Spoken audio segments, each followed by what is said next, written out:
Барлықтарыңызға сәлем достар, алдағы жыл барыс жылы келе жатыр, соған орай осындай ешқандай бояусыз барыс тортын жасайтын боламыз. Достар, видеоны соңына дейін қарап, ұнаса каналыма тіркеліп, лайк басып, пікір қалдыруды ұмытпаймыз. Бұл тортқа біз дайын дүкеннің балаларға арналған сәбіз пюресін қолданамыз, және ингредиенттер видео астында описаниеде жазылған.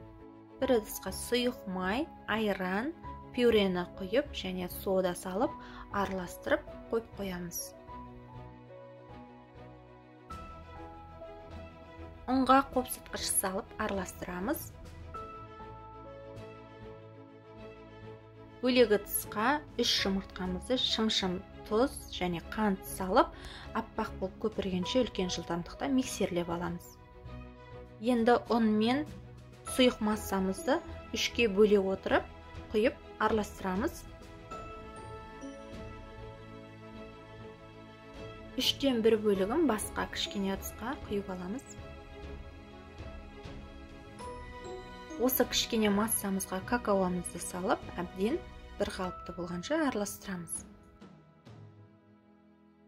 Бізде осында 2 түрлі теста шығу керек. 18 диаметрлі осындай формамызға бірінші ақ тестамызды, одан кейін аз мөлшерде қоңыр тестамызды кезекпен отырып осылай құйып шығамыз.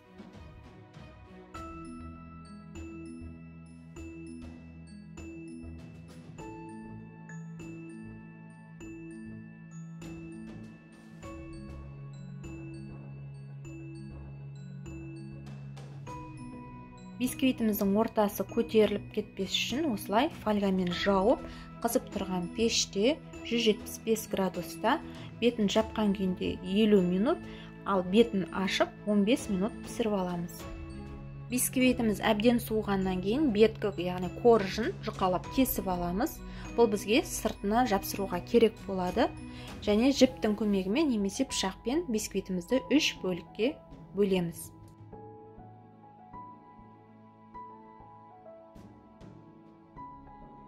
Міне бізде осындай 3 бисквит пайда болады.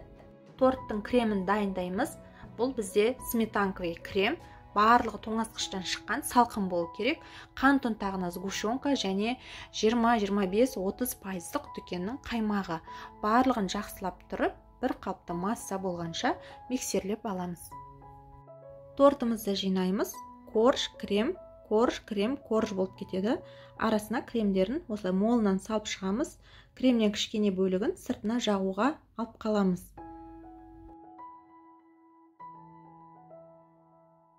Кремін жағып болғасын бетіне пищевая пленкамен орап, тоңазытқышқа 1 сағатқа қоя тұрамыз. Тоңазытқыштан тортымызды алып, кремнің қалған бөлігімен торттың сыртын толық жағып шығамыз. Енді бисквитіміздің ең басында кесіп алған кішкене бөлігін қолымызбен ұнтақтап, торттың сыртына толығымен осылай жапсырып шығамыз. Өте дәмді, жұмсақ, осындай барыс тортымыз дайын болды. Видеоның соңына дейін қарағандарыңызға рахмет. Достар, осы тортты міндетті түрде жасап көріңіздер. Жаңа жылға арналған өте ерекше осындай нәзік торт. Достар, менің каналымнан жаңа жылға арналған торттар, салаттар, басқа да рецепттерді таба аласыздар.